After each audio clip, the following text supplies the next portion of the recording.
I'm actually not going to talk about the voter rolls for about 10 minutes, but we are going to get back to that because I agree with a lot of what's said. Actually, I agree with everything Seth said, and I have another little piece that I want to add to it. But first I want to talk about the law because something happened to me in August of 2022. New York Citizens Audit had uncovered millions of anomalies in the voter rolls. We had uncovered unbelievable and egregious wrongs.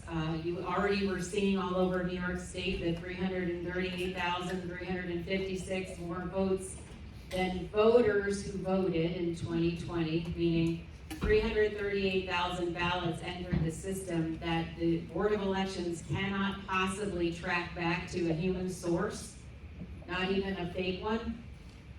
But I was sitting across from Harry Howery at the pit, right? Because Catherine and Greg invited New York Citizens Audit to come and present information at their big event, their True the Vote event in Arizona in August of 2022. And I had the honor of doing that presentation and talking about one of the findings of the New York Citizens Audit team in particular that relates to that trend that Seth showed, the gain of 10 points in 2008. If you guys know about that research Art did, that was installed in the voter rolls on June 15th of 2007. So I don't accept that gain of 10 points as an accurate statement about New York either. Regardless, I was sitting across from a gentleman who became one of my dear friends and co-founded United Sovereign Americans with me. That was Harry Howery. And he is an interesting person. One of the things that he worked on in one of those too synchronistic and crazy to be anything other than a living miracle instances, is that in the year 2000, he's from St. Louis County, and Paul DeGregorio was heavily involved at that time with the Republican Party and working on drafting the Help America Vote Act after the 2000 presidential election. And Harry's business at the time, he was an entrepreneur, and his business was in processing electronic transactions based on paper records for 16 of the world's 25 largest banks. So he was a living cyber expert in processing millions of electronic transactions based on paper records with impeccable accuracy.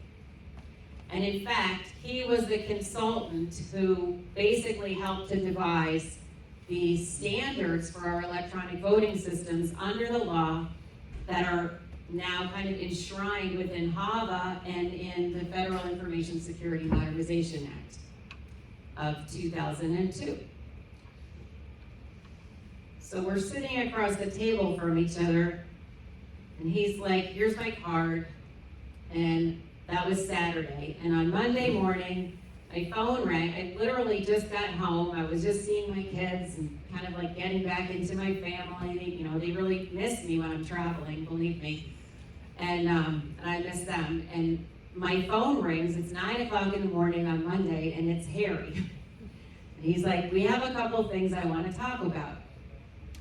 So about a year and a half later, we got off the phone. And one of the things that I did in the interim was I printed out a copy of the Help America Vote Act, and I bound it up and I just stuck it under my pillow. That was like roughly September of 2022. What I want to talk about with you that absolutely fits in with everything Seth spoke about is I want to talk about how the law protects us and how we can use the fundamental federal laws that actually govern our elections to protect ourselves in advance of the 2024 election against everything Seth showed us. So we're going to start at the founding, and we discover that Thomas Paine, who was actually not a founder, right? He was not even American, and he never became an American, but he says, regardless, the right of voting for representatives is the primary right by which other rights are protected. Slide, please.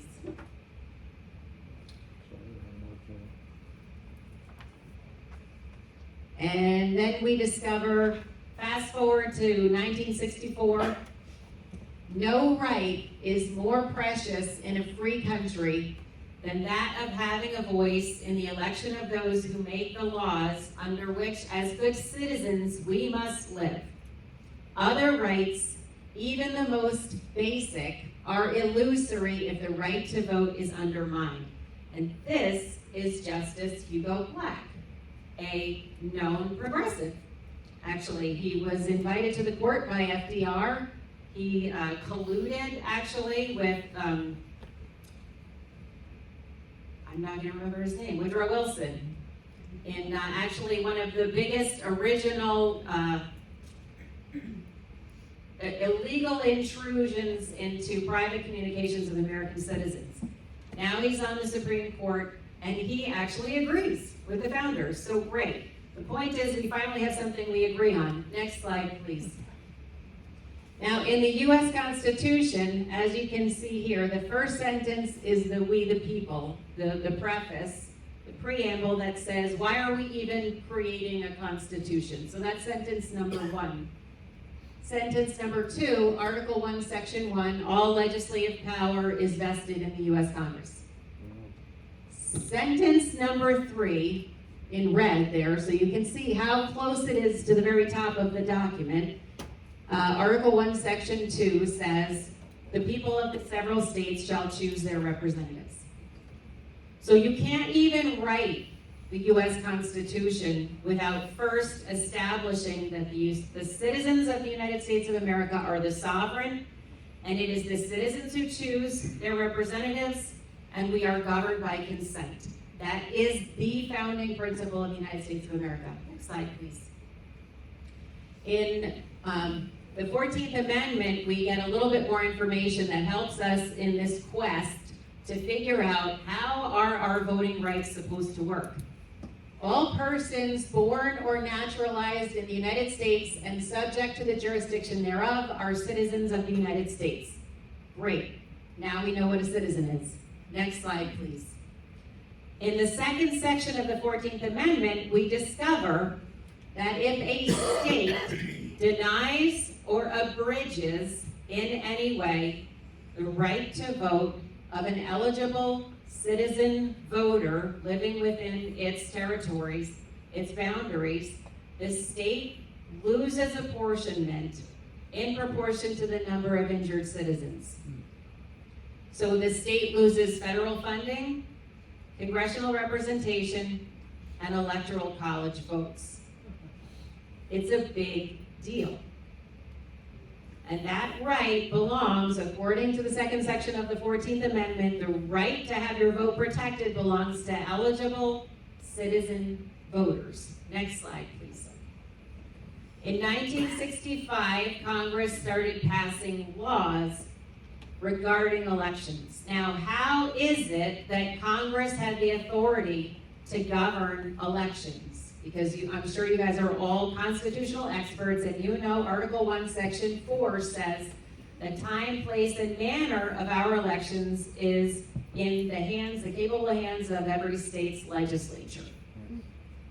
So Congress can't pass election law. But Congress is responsible for protecting that Article 1, Section 2 principle, that the people of the several states shall choose their representatives. And so on the basis of civil rights, Congress has drafted and passed multiple laws that relate to our elections, but they're not election law, they're civil rights law.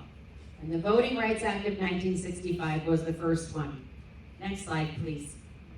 In 1993, they passed the National Voter Registration Act, otherwise known as Motor Voter. And they did this for 4 reasons. And the third reason was to protect the integrity of the electoral process. And the fourth reason was to ensure that accurate and current voter registration rolls are maintained. Wow. A voting system is an extremely simple system. And it contains only 3 elements. It contains voters, votes, and counts. That's the only thing in the voting system. Everything else regarding a voting system is just an external tool that's applied to, manage certain processes of managing voters' votes and counts. But that's the only thing that's a requirement of an election or a voting system. Voters, votes, and counts. So Congress decided that in order to protect the integrity of that system, you have to make sure that your list of voters is correct. Because if your list of voters is not correct, now your list of votes could be tainted and your counts could be tainted. And again, we're protecting the most fundamental principle in the United States of America, government by consent. So we want to do our very best. Next slide, please. The Help America Vote Act of 2002 was where we see the establishment or the requirement under federal law of computerized voting systems, with the exception, like Seth was saying, of North Dakota, where they have no records, they have no databases, nothing. You just bring in your ID and vote. So this doesn't apply in North Dakota, but every other state has chosen to accept federal funds and go forth with an electronic voting system. One of the requirements for electronic voting systems is a computerized statewide voter registration list. And that list contains the name and registration information of every legally registered voter in the state and assigns a unique identifier to each legally registered voter. Pretty basic, right? One of the great things about election law is that it's very, very clear. It's all procedural law, so you don't need any special training or degrees to understand what it means. A unique identifier. Next slide, please. The Help America Vote Act also gave us something we had never had before in federal elections, which is a line in the sand. Okay, before HAVA, we had basically a system where we just assumed that as long as the election looked like it was run correctly, it was run correctly. But now we have an accuracy requirement. We have a line in the sand, and if the election crosses that line, if there's more error inside of the voting system than is allowed, and it crosses over, then the red alarms are going off, right? So that means, hold on, before we can certify this, we have to start running some investigations. Because I hate to break this to you. In fact, I always feel terrible when I have to tell people this. Because wouldn't it be nice if we could just live in la la land? But the problem is, regarding congressional elections, there's a lot of power and money at stake. And sometimes bad people cheat. And so they decided, in order to make sure that no bad people could be tampering with our systems in ways maybe we didn't even identify, we're going to set this requirement, and as soon as we cross that line, boy, we're going to run all these investigations. And next slide, please. This is the actual document, Voting System Standards Volume 1 from 2002. And this language is so beautiful that I read it because I can't possibly improve on the law. For a voting system, accuracy is defined as the ability of the system to capture, record, store, consolidate, and report the specific selections and absence of selections made by the voter. Accuracy means, did we get the intent of the voters right? That's what it means. And it's set at such a sufficiently stringent level that the likelihood of voting system errors over or affecting the outcome of an election is exceptionally remote, even in the closest of elections. The accuracy requirement of the Help America Vote Act is a maximum error rate of 1 in 10 million ballot positions. And a ballot position is a circle on a ballot. So if you have a 2-page ballot, you're going to have more, you're going to have less. If you have a 4-page, so it depends on how many races. how many ballot initiatives and other possible things could be voted on in that election, but a ballot position is one of those circles. And so we're down into the weeds now, I like to say, and I like weeds because I'm a farmer, so I deal with a lot of weeds, but regarding elections, they're not all that helpful. In this instance, you're down in the weeds and now you're arguing about whether or not a tabulator has accurately recorded the circles on particular ballots. But look at that, remember that language that says it has to be made by a voter. So even a voting system under the law acknowledges that everything starts from a voter. Next slide, please. Now, the next question that we have to ask ourselves is, what does the law say about breaches to our system? How does the law identify so-called election fraud? Because now we know what's supposed to happen. We know we have an accuracy requirement. We know the voter list has to be dead accurate because that's how we get votes and that's how we get counts. So the Department of Justice wrote this really helpful guidebook called The Federal Prosecution of Election Offenses. And the 8th edition was published in 2017. And we discover that the Department of Justice, the U.S. Department of Justice, finds that election fraud is tampering with the voters, the votes, and the counts. That's it. So, pretty basic, right? We're all talking about the same system. Next slide, please. And again, here we see why does Congress have the authority to pass any laws at all regarding elections? It's under the Necessary and Proper Clause, which is Article 1, Section 8, 18th clause. And because the right to vote is established in Article 1, therefore it is protected under the Necessary and Proper Clause, which means that Congress has a duty to make sure all of those provisions are upheld. Next slide, please. Definitions from the Federal Prosecution of Election Offenses Guidebook of conduct that constitutes federal election fraud. Voting in federal elections for individuals who do not personally participate in and assent to the Voting Act, impersonating voters, or casting ballots in the names of voters who did not vote. Next slide. Malfeasance by election officials acting under color of law, performing acts such as diluting valid ballots with invalid ones, dilution of the vote, or rendering false tabulations of votes. 338,356 more votes counted than voters who voted is a false tabulation of votes. Next slide, please. Submitting fictitious names to election officers for inclusion on voter registration rolls, thereby qualifying the ostensible voters to vote in federal elections. Next slide, please. Knowingly procuring eligibility to vote for federal office by persons not entitled to vote, like felons and non-citizens. These are all crimes. They're not anomalies. 338,000 more votes than voters is not an anomaly like we thought it was in the summer of 2022 when we met with the New York State Police Special Investigations Unit. It's 338,000 potential crimes. And the Achilles heel of the whole system happens at the moment of certification.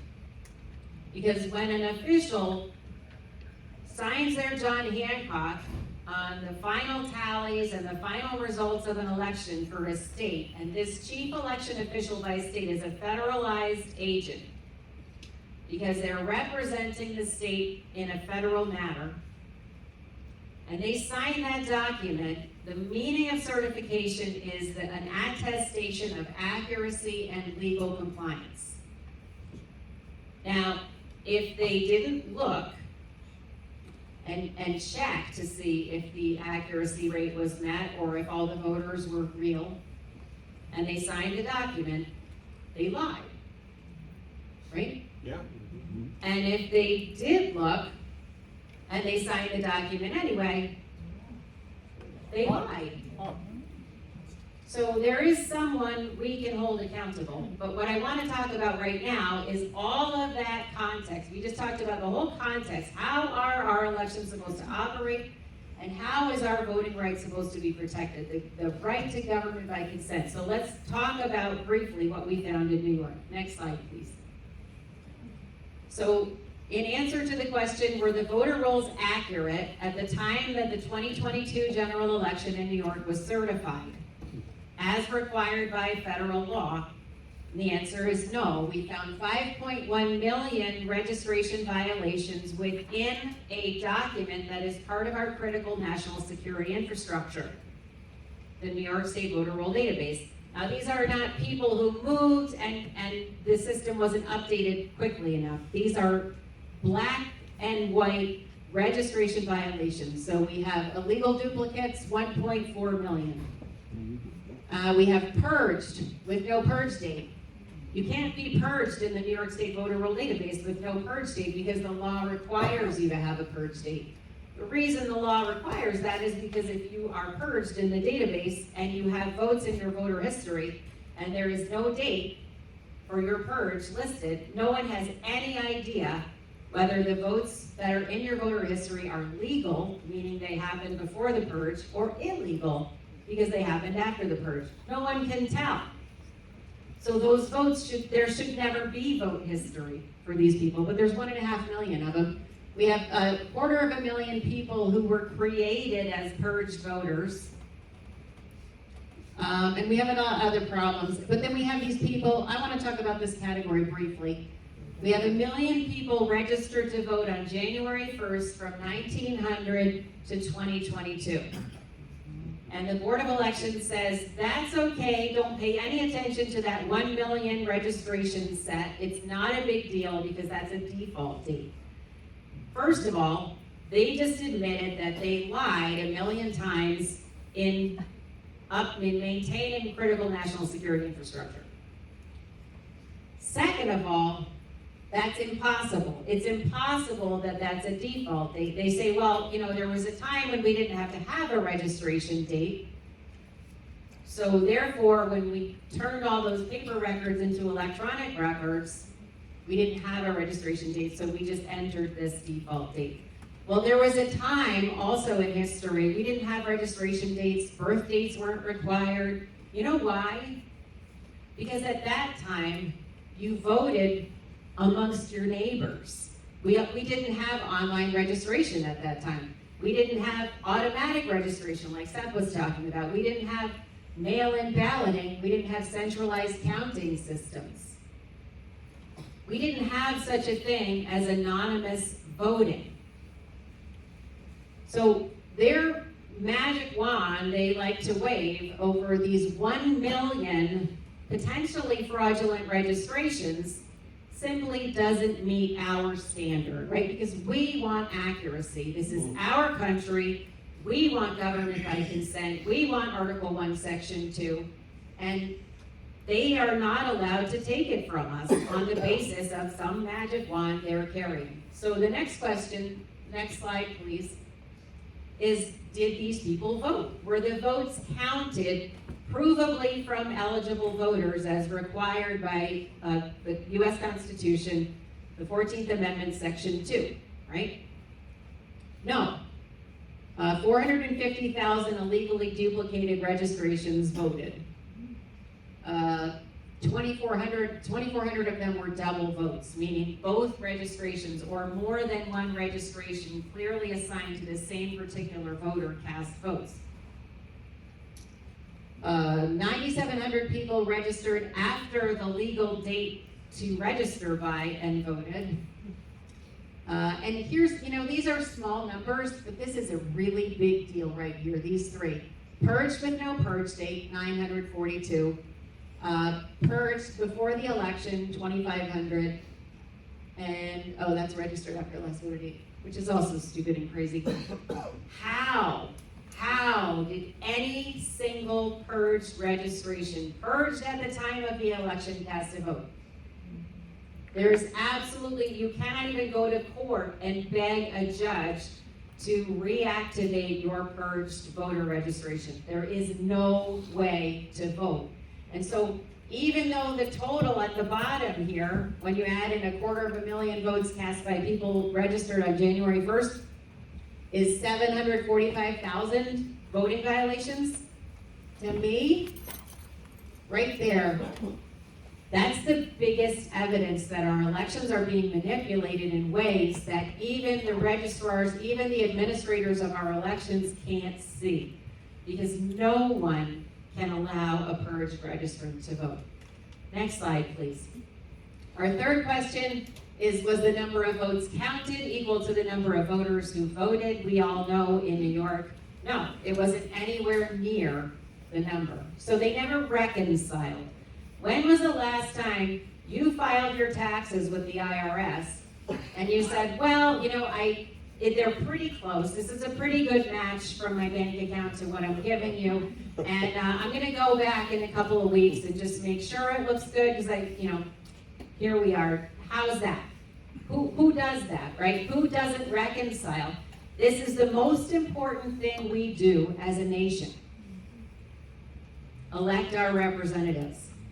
Nothing else matters. That's what Hugo Black said, and that's what Thomas Paine said. Nothing else matters.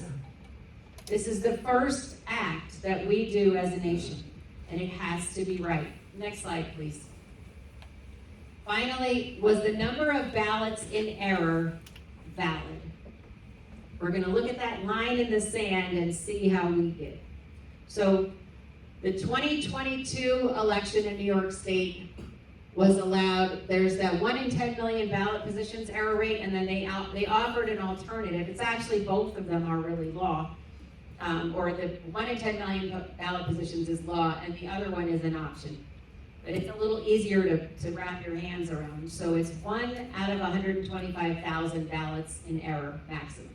So in 2022, we were allowed 48 ballots in error total, and you can still certify that, and you don't have to worry that fraud has infected any of those races.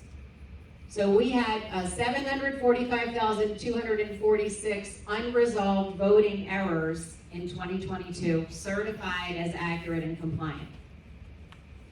In 2020, we were allowed 70 ballots in error, and we had nearly 1 million unresolved voting errors, 960,000 circumstances that required an investigation.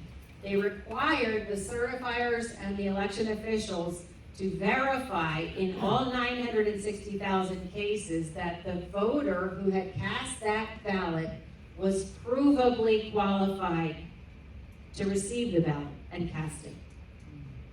And that the registration, a complete, accurate, legally compliant voter registration record matched each ballot.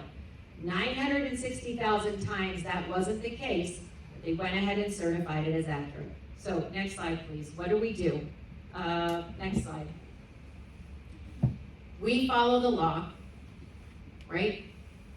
Because we want, like Seth said, we want to solve this peaceably. And the Voting Rights Act of 1965 tells us that if our right of suffrage is denied or abridged in any way, or is about to be denied or abridged in any way, first the Attorney General could act on our behalf, but under the Voting Rights Act, it's been well established that citizens have a private right of action. We have to defend that vote. If we believe in our Constitution, then the first principle we have to defend and uphold is our vote. And so we have to file a temporary restraining order against any further action regarding that election where we believe our vote might be diluted or denied. And so that is exactly what New York Citizens Audit is preparing to do. We are preparing a temporary restraining order litigation strategy that operates in federal court to assert that the 2020 and 2022 elections abridged the civil rights of every New York State resident. And because they're federal elections, they in fact impacted every U.S. citizen. because we elected in 2020, we elected 27 congressional representatives and a senator, and in 2022, in 2022 we elected a senator and 26 congressional representatives, right? Yeah. That affects the whole country. Yeah. So if our elections are not accurate, they don't reflect the intent of qualified citizen, eligible, provable voters, then everyone in the country is getting screwed. And that's just, I guess, maybe James is rubbing off on me. Anyway, that's what we're gonna do. And so what I would really invite you to do, and in fact, United Sovereign Americans, the organization that Harry and I founded, we are replicating our work in New York in 23 other US states and preparing to file these TROs in as many as 11 states within the next probably 6 to 8 weeks, I would say. That's our hope.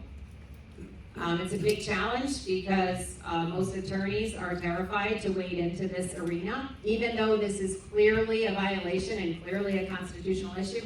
It's completely devoid of party politics. It's completely devoid of candidates. It's just the basic fundamental right, and we want it upheld. We believe that if our elections follow the law, then our intent, our morals, our values, our priorities as the American people will clearly and easily rise to the surface, and we can easily put this country back on a track that is right for us, the American people. So I encourage you to help New York Citizens Audit or help United Sovereign Americans. And there's a couple of different ways you can do that. You can come and volunteer. And one of the things that Seth talked about was being a poll watcher. Actually, there is an organization in New York State that specializes in training poll watchers in reconciling votes to voters by precinct. And anyone who wants to learn that technique, if you apply to be a volunteer with New York Citizens Audit, we can get you in touch, or you can just hop straight over to Lulu Freestat at smartelections.us. And she will train you in going into poll sites in the primaries and in the general. And it's a good idea to get involved soon because you want to test your skills in the primary and learning how to reconcile votes and voters by polling site. And it's very important that a lot of people across New York State do this, because having filed our temporary restraining order litigation before the 2024 election in New York State, we have automatic standing on November 6, 2024, if we believe that our election hasn't actually ended up following the law. So remember that horrible feeling you had on November 4th, 2020? And you're thinking someone's gonna come and fix this and no one ever did? Well, let's not let that happen again, right? Let's establish standing in advance. Let's pay for the attorneys. Let's pay for the template to be drafted. We've done millions of dollars worth of programming, analysis, legal research, and public relations efforts, and let's make sure that it doesn't go down the drain. We get this attorney and we get this, the funds that are needed. We have one possible attorney and there is another one that's possible. But if you know people who might be willing and are constitutional experts, I'd love to have a conversation with them. And if, we're gonna have to pay them. It's gonna be like that, so we're gonna need those funds. But we're never gonna have to have that feeling again. And on November 6th, 2024, everyone who worked in a polling site reconciling votes to voters has evidence. On the day after the election was administered, you're standing there holding receipts already. And do you know one of the hardest things to do in the aftermath of an election before certification, in that like basically 3-week period, is to prove that something went wrong?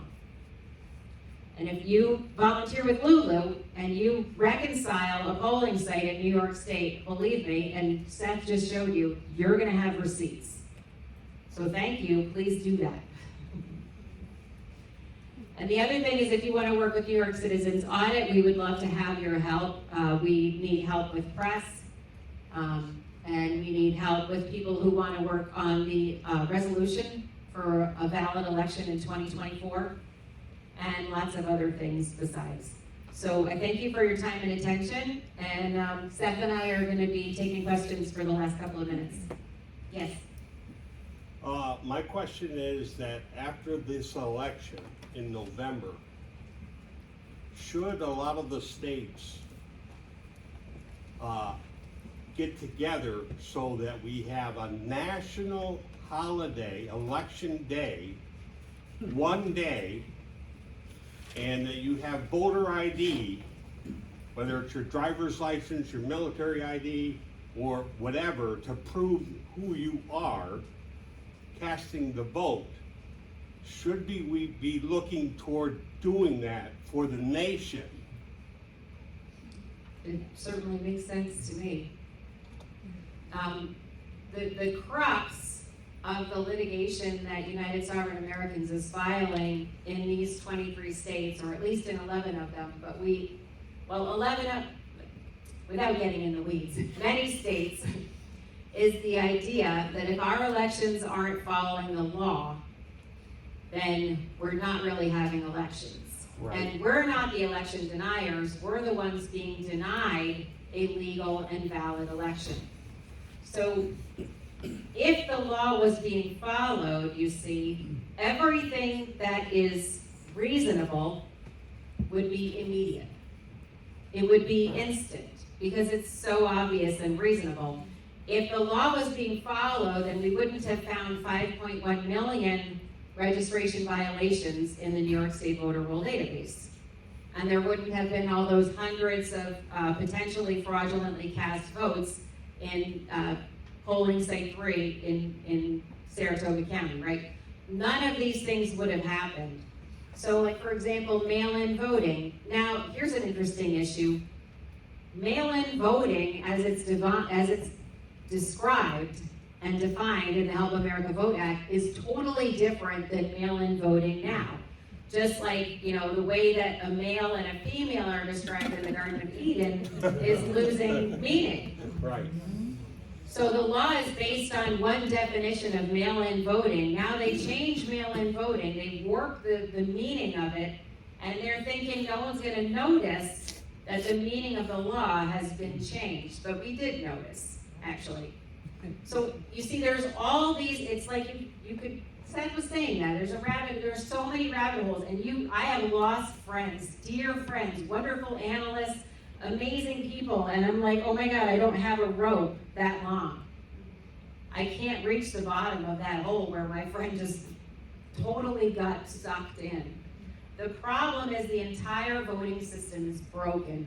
And that's fundamentally what the United Sovereign Americans litigation strategy points out. If you don't have your voter count correct, then you don't have your votes correct and you don't have your counts correct. If your registration database is completely polluted and corrupted with false information, how on earth are you administering a legal election? What about a group like Judicial Watch or something like that? Would they be interested in helping or not? They're not interested in helping. No? Nope. Everybody's so scared. I just wondered, what was the website for the poll watchers training?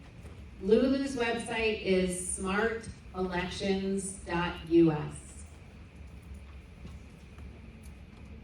And one of the things that we would love to do is also see you come in as a New York Citizens Audit volunteer. The reason being because one of the things NYCA is going to be doing for 2024 is training people in how to file official election misconduct complaints. Because one of the challenges I think that we've seen over the last couple of years that we can improve on, there's no reason to keep making that mistake now that we can identify it, is that when people experience their anomalies at the polls, what they do is they officially complain on Facebook, and that actually doesn't constitute evidence. So we want to train them to complain according to their official procedures that are designated by the chief election official of a state. We want everyone to file that complaint and a notarized affidavit statement with the actual official. So now the official's on notice that this took place and it's supposed to be investigated, and then send us a copy. So that again, November 6th, we already have an arsenal building. We have the receipts from the poll watchers from each polling place that didn't reconcile. And we have a slew of actual official misconduct reports filed with the state that we can then bring into court and say, well, you know, look at all these misconduct reports that are being filed all over New York State. We have a valid concern here. The election's not being run in accordance with the law. Yes, Sue. Have any suits been filed that have actually gone to court and been tried? I mean, why can't we get that, and why haven't we been able to do that, you know, in any other state? I mean, even Republican states. I mean, have we had any lawsuits that have been filed at all? In New York, have any Well, lawsuits been filed? not New York, but in any other country That succeeded, you're saying? that succeeded. Is there anything that's been done? Or- Well, one of the things that happens when people are really shocked and angry is sometimes they don't make the greatest choices. And all the litigation that was filed post 2020 focused on the outcome of the election because it was so obvious. And it just seemed like so obvious, how could it not be fairly and correctly heard and argued and decided upon. But in fact, there's very little precedence in the United States for arguing election outcomes successfully. It's an incredibly high bar that you have to meet in terms of your evidence, because not only do you have to prove that there was actual fraud, but you have to prove that it was significant enough to overcome the margin of victory. Now, using this method, I will tell you that when we reconciled the voter roll database 4 days after the certification of the 2022 election, there was a 14% registration error rate. There was a 12% voting error rate. And the margin of victory in one congressional race was 0.6%.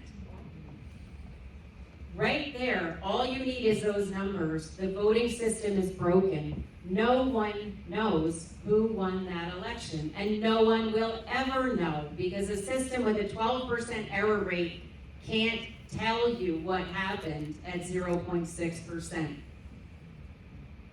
And that 1 in 125,000 ballots in error reconciles down to a 0.0008% maximum error rate. And now you can see why. Because if you have a margin of victory in the decimals, that's the only way that everyone can be certain that the count was accurate. Yes. I would say, as a previous poll watcher for my district, White Creek in Washington County, that you go to your Republican chairman, get him to sign that you are a poll watcher or her, and actually do it, because if you're a poll watcher, you will learn a lot by doing it and being part of the system. You will learn a lot, and you'll be able to pass that along to others so that others can get interested to do poll watching. You don't have to do it for the whole time that the polls are open. You can do a 2-hour block or a 4-hour block or 6-hour block, whatever works for you, that you want to spend there on election day watching the voters come in. Yeah, I agree, but I would recommend that I can't make anyone's choice for them, but I would recommend doing it through Lulu. And there's 2 reasons I recommend doing it through Lulu and not the Republican Party. First of all, Lulu is nonpartisan, and she has the authority to give people poll observer status without party or candidate affiliation. Good point. She can do that anywhere in New York, so you're not working for a party. And the other reason is because she's going to especially and specifically train you in reconciling votes to voters at your polling site, and that's evidence. So if you're gonna go and do it, you might as well come out with receipts. Yes? So I work the polls up in Johnsburg, New York, and small town, everybody knows everybody. So on the day of voting, it doesn't appear that there's fraud taking place. So I'm curious what you guys think is going on. How are these, is this some kind of mechanical problem? All right, so the election, I told everybody to make sure that you get out of your black and white thinking now. So, some of the problems we have, I think, are because this is my ideology, and because this falls outside of my ideology, I won't consider that, right? So, elections, I believe, are made up of real and fictitious votes or ballots. So there's a combination of real and fictitious, and the analysis that I do is not percentages and polls, it's counts, it's beans and bolts. And the reason I know I'm on point is because I can find equivalent trend precincts that have a completely normal trend, especially in the inner cities where the Democrats normally get their votes. So you're trying to tell me that a guy got 81 million votes blowing away Obama, but none of the enthusiasm came from the core urban minority-driven Democrat vote. It was all white, moderate conservatives that decided to vote for Trump and Biden in the same election. Right, so we have 50 million people that are going to vote for a Democrat nominee and 50 million that are going to vote Republican. It's like a baseball season. They always say 60 wins and 60 losses, and what the team does with 42 games is going to determine the outcome of the season. So they are getting votes. Number one, mail-in voting is the first pass, and the more legal they can make the practice, they do. So some of the changes in 2020 were outright illegal. We're talking about lawsuits. The conduct of the election itself was illegal, to change the means of voting, time, place, and manner of the elections without legislative consent. But a couple states did pass these things through. New Mexico did a pretty good job of making that stuff legal, and in the aftermath of 2020, if I were advising President Trump, I would say don't spend 5 minutes in Minnesota. Why? Because if you wound up winning it, you would have already won Wisconsin in the election anyway. So they've cemented these practices in place. So if they're doing it, they're showing you that they need it for the votes. So in March of 2020, when these governors and secretaries of state were like, mail-in voting, we're gonna mail a ballot to everyone on the roll. Well, those are clearly coming back with votes, or they wouldn't be doing it. So the mail-in push is the first round of let's collect votes. I think if they could get away with winning elections without cheating, or without mass industrial scale 2020 cheating, they probably would. I think there's been cheating in every election since forever, and you can look at down the street with Boss Tweed back in the 1870s. It's been going on. In fact, Boss Tweed did the same exact stuff in the 1870s that they're doing today with just less technology behind it. People would vote on behalf of someone else. People would be on the rolls that don't exist. People would be paid to go cast a vote. People would be paid to selectively throw away certain ballots. We have somehow created the freest country in the world and managed to make it to where the government is responsible for accurately tallying their own termination. Which is amazing to me. We've got that where like we hate your guts so much. The only reason that you're going to be peacefully dismissed is because that's the way we do it here in America. Now, please count your ballots and leave the office that we're asking to leave. So how do you even be a Republican and win a state like New York? You think they're going to let you win it by 1,000 votes? It's like you got to peel back the 2 million you're losing by and then win it by another million to even have a shot. So they aren't disenfranchising people their rights, but the way they do it, the way they compile the ballot count, is the first pass that the Democrats do is they mail out the ballots. That's why all the blue states are going to mail-in voting, as much mail-in voting as possible. And if that comes in like they need it, so they can win some of their races without cheating, you know, and I would say there's probably 4 or 5 counties in New York that look to me like they should be moving left, where the rest of them are moving right. So wherever the white financial districts are, Manhattan is a left mover. Westchester is probably a left mover. Albany is a left mover. That's the seat of the government here in New York. Erie's not left moving. Syracuse probably isn't left moving either. Western New York, everything's moving to the right. Right, so they know how many votes they're going to get because of that. They have a 4-4 voter, which is somebody that votes every single federal election, and they have a record of Bill Smith voted in the last 4 elections. You're going to vote again if you're still alive.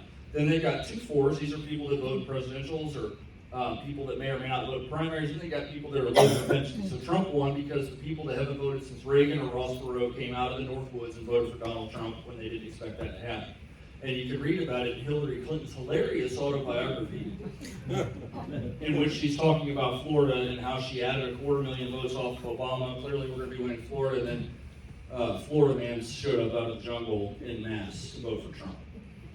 Low propensity voters. So they reach as many as they can of the 4 4s with the mail-in voting.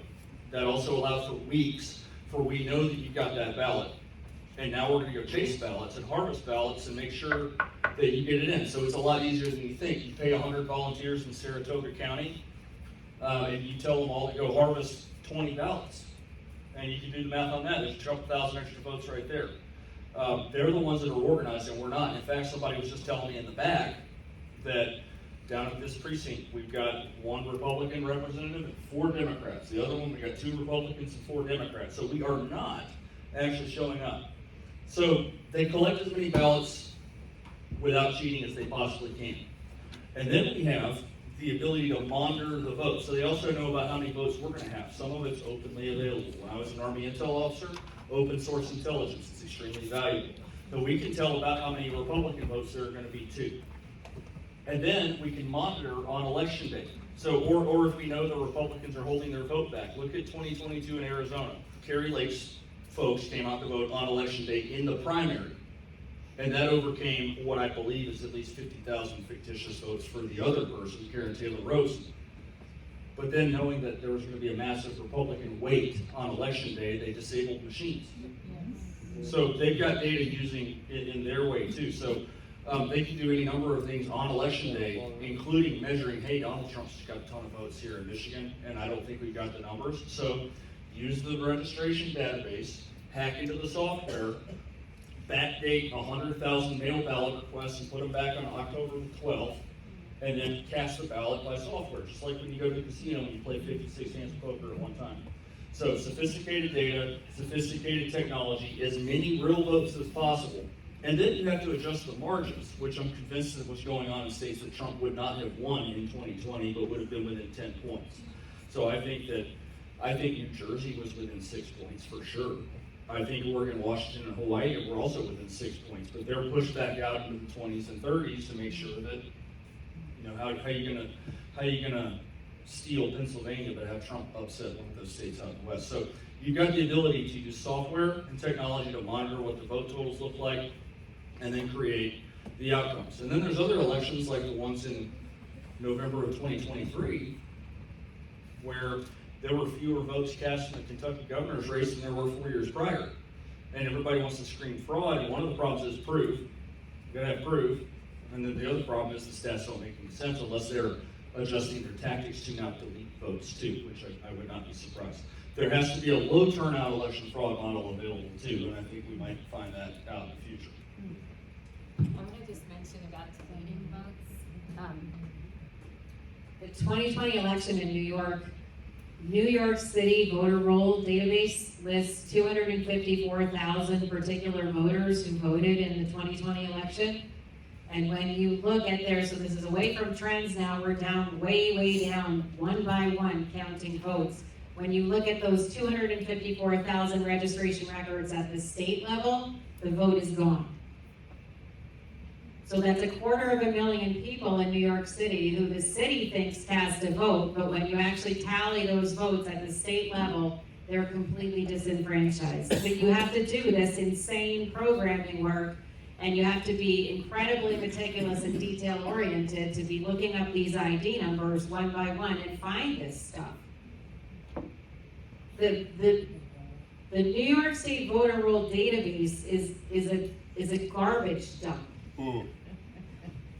In fact, you can't believe how ugly it is when you actually look at it. And if you go, I think they're on the New York Citizens Audit website, and they're also on the United Sovereign Americans website. That website is unite4freedom.com. If you go to the page that has all the videos, you can watch me do a presentation. I think it's called Law and Data Long Island.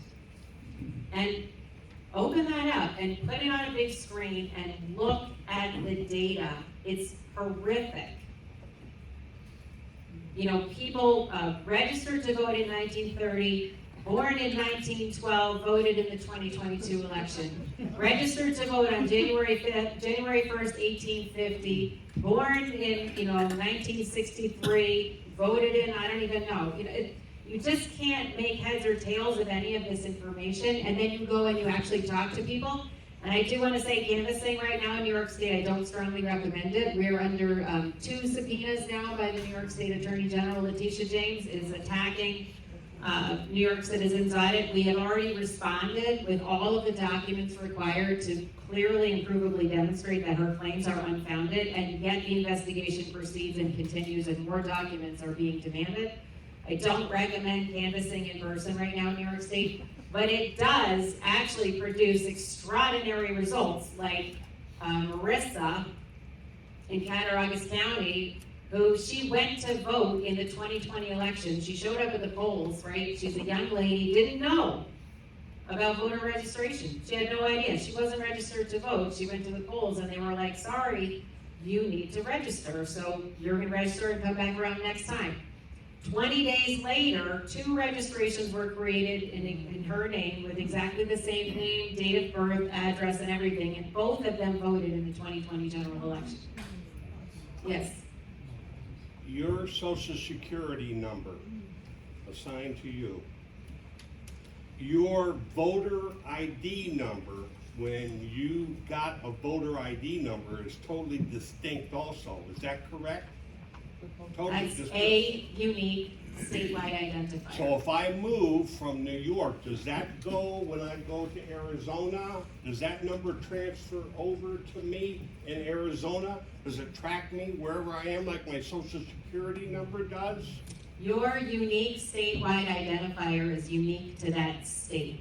That's So you cannot have more than one unique statewide identifier in a particular state. Unfortunately, at the moment, you can have more than one unique statewide identifier across states, although that is a felony. But that's certainly one of the ways that false votes are getting injected, is by sending ballots to people who are known to have moved years before, and then gathering up those documents and submitting them on behalf of people who didn't participate in the voting. The information for Saratoga County is that available, and is that broken down by all the precincts? Or I know you referenced Ballston, but looking for the entire county-wide. Yep, so the map that I showed, as well as the data. I'm a board member of the Election Fairness Institute, and so is James. That would be goefi.org. You should check it out. We've actually put in $20,000 towards other lawsuits around the country to help out folks that are pushing the case. But we started something called the Precinct Mapping Project, and that was that colorful map of Saratoga County that I showed you. So we've had a number of folks. So Liz Joy sponsored several of the counties over here in eastern New York: Albany, Schenectady, Saratoga. She got Rensselaer, and someone else got Warren County. So I've got those 5, and I've got 8, the furthest most 8 out in western New York. I also have Oneida County. And those totals, so when somebody says, run Broome County, I turn around and I ask my research aide, who's a volunteer, by the way, to pull the data from Broome County. If I can get presidential data from 2012, 2016, and 2020, I can identify the trend between 12 and 16, which would be in keeping with the state and county results in the precinct levels. And if we believe there's 12 million fake Biden votes nationally, and there's 600,000 or 700,000 here, and then I can look through the counties with an estimate there, then they obviously belong in the precincts. So I can show you which precincts are loaded with the vote totals that do not compute. It'd be like if I told you I weigh 400 pounds. And you're looking at me, it's like, well, you're saying you're certified at 400 pounds, but let's bring a scale in here and prove it. Well, I'm pointing out where the vote totals are most likely fraudulent. So if any of you are from outside this county, Saratoga, and you want me to run the mapping on that, we hired a professional mapper to pay these out to, so they're not free, a lot of work. But none of the ones up here are in the tier 1. We don't have any counties near New York sponsored, but if you want your county map, go to mapping, or email mapping@goefi.org. And we can put that there. We've mapped 10% of the United States, 10% of the counties in the United States already. So those are going to be really handy when it comes to a lot of the swing states in 2024. But I get them off of official government websites. And I often crash that with population numbers, which of course the U.S. Census Bureau is a government operation too. One of the other vectors of fraud in this country that few people talk about is census fraud, which when you pile up 50 states together, my estimate is that Republican solid states are 12 to 16 electoral votes short of where they should be because of shading and messing up with the census on purpose. So that would take the electoral college from being, I've got a bare minimum of 191 Democrat electoral votes, no matter who they run. Mickey Mouse would have 191 for Democrats. Republicans is 176. So if we swap the 16 around, that would be GOP 192, Dems 175. Much easier to win the electoral college at 32 vote swing. So it's very obvious in states that are deprived of new electors like Georgia or Arizona. So you're trying to tell me Arizona got room for 1 million new two-party votes in one election in 2020, but no new elector. But Colorado and Oregon get electors. Rhode Island doesn't lose one. New York only loses one. Interesting. So that's another vector of the fraud. If you want your county map, mapping at goefi.org. Most of the counties up this way are tier 4. They're only $175 to sponsor. It comes with a map, report, and also access to us where we go over what we found. Seth, you mentioned tier 1. What is tier 1, tier 4? The mapping, we broke it up into 4 tiers of counties. So the top 50 counties in population in the United States were tier 1 counties, and those sometimes take a couple weeks to produce between the research and the mapping. My mapper must have spent a month on King County, Washington, with 2,500 precincts in it. Those are $800 a piece. We don't have any in the, somebody sponsored Western New York, which included Erie County in that group. All 5 of the big dogs down in New York City are tier, except for Staten Island. Well, actually, I think Staten Island's a tier 1 too. Tier 2 is ranked 51 to 200. Those are $400. Those are your counties like Onondaga County. Tier 3s are they're 225.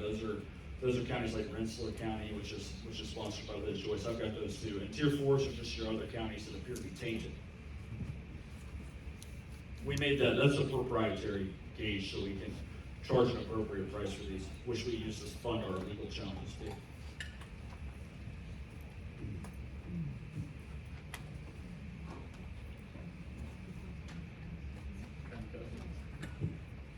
All right. Seth? I don't think with so many people getting involved and so many groups that have started all over the place, you see it all over, why do you still feel that there's going to be so much fraud still? I mean, or why are we having so much fraud still? Because there are 2 bodies that can overturn election results. That's why I think it's funny when you get people on the internet want to go after folks that are election integrity minded. You haven't changed a single result. Well, last I checked, I'm not an elected official or a judge. So legislative bodies can overturn fraudulent elections by not certifying them. Judges can overturn or call for a new race. The biggest failure in terms of policy regarding elections since 2020 is the failure of Republican-led legislatures and governors and secretaries of state to pass meaningful election reforms. And some of them can be done without law. So Georgia is tooting their horn about some changes to the mail-in voting. I'm not confident that they're really that big. North Carolina is probably the state that's had the most effective change, and that would be voter ID, which is, it's not the strongest voter ID, but it's still voter ID. And if you look at the stats on states that have voter ID, it's kind of the inverse of what I told you about automatic voter registration. States with voter ID are usually very dominantly Republican states. North Carolina is one example. We've got 4 states that have picked up automatic voter registration since 2020, Pennsylvania being the worst. Then we have Minnesota, Delaware, and Hawaii. So automatic voter registration is a killer. We have states that are expanding rather than retracting mail-in voting. So the reason that people expect there to be fraud, number one, is because it was gotten away with in 2020. Even to the point where people who do believe the election result was stolen haven't even thought that, hey, there might be 16,000 fakes in Saratoga County. I do everything I can when I make these estimates to be lenient. So in most cases, I'm affording record gains to the guy that think got one before I even start counting the overage on that. Does anybody think I'm crazy with the estimate on Saratoga County? No.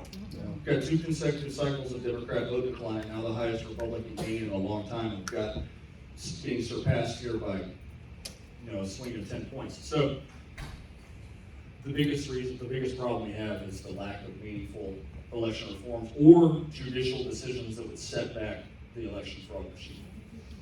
So, my name's Jeremy, I'm running for office, and actually a big thing that I get from people, the voter rolls are so whack that, just to add on to what you were just saying, people are saying to me, well, it's so hard to prove against it. Like, if somebody hasn't lived in this house for 10 years or whatever, prove that they didn't vote for Joe Biden. So for you, that is hard to track down and prove, you know, but it is happening, you know, so. Well, it's, an example would be, you think there's 600,000 fake votes, we'll now go out and go prove it.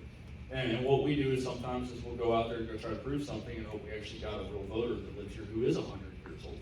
A lot of these systems are flagging based on date of birth and whatnot, and you know, we've got a lot of issues with the ability to canvass and not have serious consequences like that, but it's very hard to go flag down that many votes. It's like they did it. I mean, what were the possible outcomes? We're gonna pull this off in 2020 and it's gonna get reversed in court. Okay, well, the same outcome would have happened if we didn't cheat, right? Trump would have won. So what did they have to lose by pulling that? It's like a Hail Mary in football. You might get intercepted, but you're gonna lose anyway. Yeah. And I just want to say also that we have a responsibility, and our responsibility is to force our officials to uphold the law. And so a lot of people don't understand that we have that. Not only do we have that authority, we have that responsibility. It's not just a Bill of Rights. We have to uphold it if we care about it. And a lot of people are not aware of the election validity laws that you guys became experts in tonight. And so I believe that that is a huge source of the problem, which is we've lost clarity. And when the election wizards wave a wand and tell us, you know, you will accept 1 million people registered to vote on January 1st, we're like, oh, I guess it's just a clerical error, which is not how the law is meant to work. It's not how the Department of Justice views those registrations. And there is no reason, there is no logical or valid reason why we should accept that excuse. And so instead of sitting back, like Seth is saying, and say, well, I haven't actually proved that the election was wrong, no.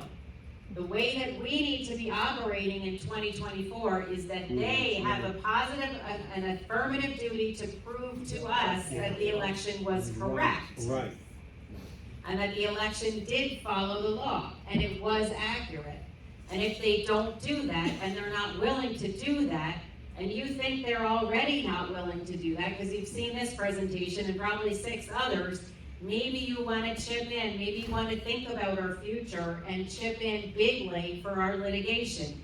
Because this is how we stop it, is we say, you know what, prove it to us. We're tired of proving it to you. You're the ones who have the job. It's your job to do it right, and you're frankly falling down on your job, and I don't know why, and I don't know who's responsible, and I'm not making an accusation of any particular person, but when you have a voting error rate of 12%, and the law says it's supposed to be 0.0008%, the system is broken, and it's not my fault, and it's not Kevin's fault, it's the people who are stewarding that system as part of our critical national security infrastructure. So hold them to account. And I don't mean go in there and yell in their faces, because that's gonna get you arrested. I mean, let's file this lawsuit together. Let's do it properly and correctly, and let the courts choose. Does this look accurate? Does this look compliant? 5.1 million registration violations, and 750,000 times those people, supposed people, were allowed to vote? Are they going to allow this though, just like all the other? Is who going to allow this? Who's they? Are you they? Are you going to allow this? So a lot of people file lawsuits, right, to have stuff looked at, and they never looked at it. They filed on the basis of election outcomes. We're filing on the basis of upholding our civil right. It's a totally different lawsuit. This is such a difficult concept to understand, I know, because I was on the phone with someone from the LA Times today for about 45 minutes, trying to help her understand that civil rights is different than election outcomes. So you guys are geniuses. Yes. So what court will this go to? In the court system, and can you keep it out of, say, New York City, where it seems like, That's a good question. So when we were looking at where to file in New York State, we have to file in one of 4 federal districts because this is a federal matter. It really fundamentally comes down to a constitutional issue, but it's a TRO and it's a very simple lawsuit, actually. And I'll explain it just a little bit more. Why do I feel so confident and why am I standing here and not home with my kids, hanging out with my family and enjoying our last days as Americans? Why am I here? Because it's an extremely simple lawsuit. The law says the voter roll database has to be accurate. The reason the voter roll database has to be accurate is because it's under the necessary and proper clause of the United States Constitution to uphold Article 1, Section 2. It's so simple. A single document is in question. This document contains 21 million registrations. 5.1 million of them appear to be in error. And the errors are material, which means that the errors affect whether or not we can be certain that those individual registrants are eligible. A point of an eligibility requirement under state or federal law is simply not present. The address is missing. The date of birth is impossible. Whatever it is, the registration record doesn't clearly belong to a provable voter because it's not valid. So we're just saying, okay, this database is supposed to be accurate, and the reason it has to be accurate is to uphold the principle of government by consent. Judge, we found 5.1 million inaccuracies, and 750,000 times they voted. The gubernatorial contest was decided by roughly 330,000 votes in 2022. Right? Yeah.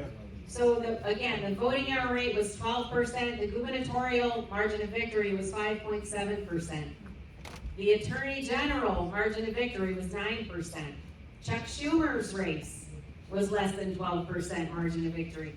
There's actually 10 federal races that fall below the error rate. So show us how this proves that our intent was correctly recorded. One single document, there's no discovery. It's their document. So anyway, getting back to the question of where to file, we're filing in federal court because it's a constitutional issue. We're filing in all these states because one of the things we're concerned about is a judge in New York State saying, looks good to me. Someone probably pressed enter by accident 1.5 or 5.1 million times. Because that happens, it's just a clerical error and it's, these laws are just, they're old, it's a living document, whatever.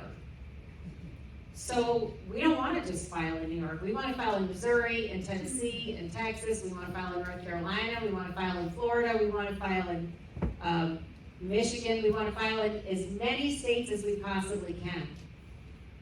Ohio, because we only need one judge. If we're filing the same lawsuit in federal court across the country, all we need is one judge to say, they kind of have a point here. And then, even if they said no in California, and even if they said no in New York and Illinois, Illinois had a 38% registration error rate at the time of the 2022 certification. It's really bad.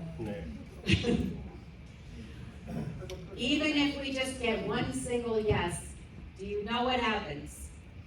No. It's standing. When that says yes, It can go to the Supreme Court? It goes to the Supreme Court because you have diversity of opinion across federal circuits. The Supreme Court has to decide.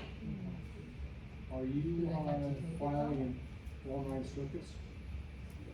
There's 11 circuits, and we do have 9 of them that are likely to be ready within weeks, I would say. But it's a challenge to get attorneys in all of the states, and so we're working on solutions to all of these questions and issues as fast as we can. You know why? Because it's our country, Right. and no one is coming to fix it for us. So we have to find an attorney in these states, and we have to get the money together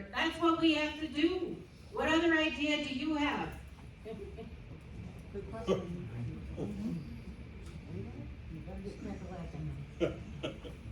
are ready. We are. Let's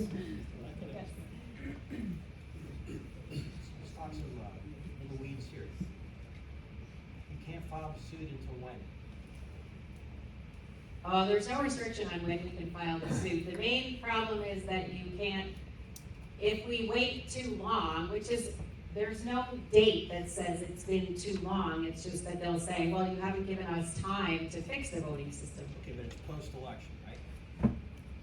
No, I mean, no. when you file your suit that something's wrong after the election?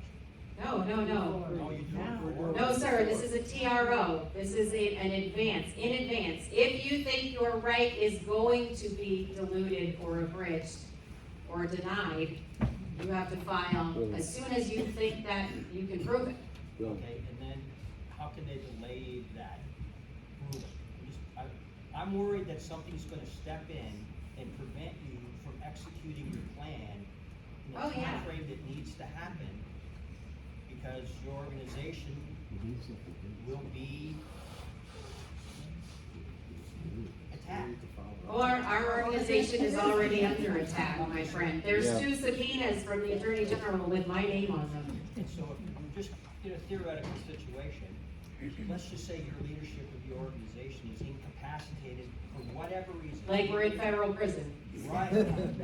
What is your plan to be able to continue to get these filings in place before they're certified by January?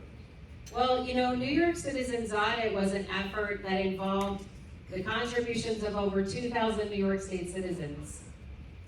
United Sovereign Americans currently has over 1,000 active volunteers working internally on research and analytics. So it's not so, and now actually you could probably run the organization because you just saw those slides and now you know about election validity law. You know the whole entire basis of the litigation, and so do hundreds of people across California, which I was in California last week doing presentations all week. Hundreds of people in Texas. Next week I'm going to Illinois. The week after that I'm going to Ohio. So I really want to make sure that we have tons and tons of experts. And so even if they do, you know, pull some kind of shenanigans. So you already have those people identified to be able to step into the breach when at times needed? Oh, yeah. Okay, Good, just wanna make good. sure. You be one of them? Exactly. Are you ready to be one of them? You got my 6? But listen, I don't have a magic wand and I don't have a crystal ball. And so I can't make you a promise because I can't control the forces of creation. Only our Creator controls the forces of creation. But all we can do and all we must do on every single day that our eyes are open and we're part of this incredible, miraculous, awesome, and amazing world is our very best. Amen. Thank you. Thank you. Thank you all. I just want to pray for you before you leave. Would that be okay? Because I feel we need to pray Very for Ted. informative. Yeah. Yes, please. Can we get Seth to come up there and your friend, you still have your other friend here, James still here? But I just think, and I want to charge you guys and encourage you guys to continue to pray for these guys, because I feel like they need protection, they need wisdom Yes. on this, and also I want to pray to the blessing of the Psalms that God gives favor before people who are in positions of power and authority, that when you give this message, and it's a wonderful message, and I wish every church in America could hear it, that there would be favor so that people would have an open door to hear what you have to say. So please continue to pray for, just stretch your hands out to us. Okay, I just lay hands out to you. Father God, I just thank you for these people. I thank you, God, like the founding fathers, God, they're willing to pledge their lives, their fortune, and their sacred honor, and they're already coming underneath attack. Lord, I ask you in the name of the Lord Jesus Christ, that the name of Jesus, the power of Jesus would watch over them and protect them. God, that you would guard them and guard their family from all kinds of attack and evil. God, that you would protect them. You protect them when they're on the road. God, that you would give them favor wherever they go. God, wherever they go, whatever crowd they're speaking to, God, whether it's on media, God, or if it's in person, that you would turn hearts towards them and there would be open hearts towards their message. In Jesus' name. And Lord, I pray for wisdom, that you would continue to give wisdom to each one of them. God, to put together presentations to speak the truth and that they be able to articulate it with your wisdom and refute every lying tongue, God, in Jesus' name. And God, we also pray for blessing for their personal finances. God, that you continue to bless them personally for their lives and their families, and God also bless the cause that they have. In Jesus' name, we thank you for them. In Jesus' name. Amen.